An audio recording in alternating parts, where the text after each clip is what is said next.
terrible giants known and dreaded from time immemorial.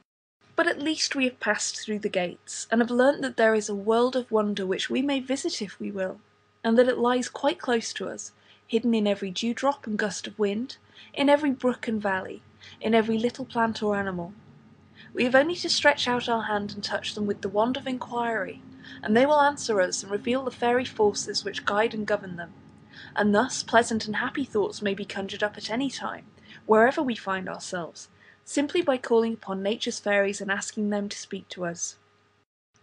Is it not strange, then, that people should pass them by so often without a thought, and be content to grow up ignorant of all the wonderful powers ever active in the world around them? Neither is it pleasure alone which we gain by the study of nature.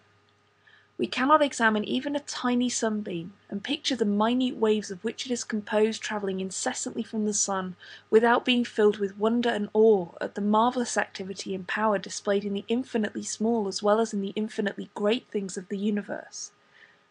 We cannot become familiar with the facts of gravitation, cohesion, or crystallization, without realizing that the laws of nature are fixed, orderly, and constant, and will repay us with failure or success according as we act ignorantly or wisely.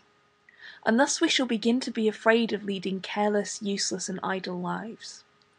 We cannot watch the working of the fairy life in the primrose or bee without learning that living beings as well as inanimate things are governed by these laws of nature. Nor can we contemplate the mutual adaptation of bees and flowers without acknowledging that it teaches the truth that those succeed best in life who, whether consciously or unconsciously, do their best for others.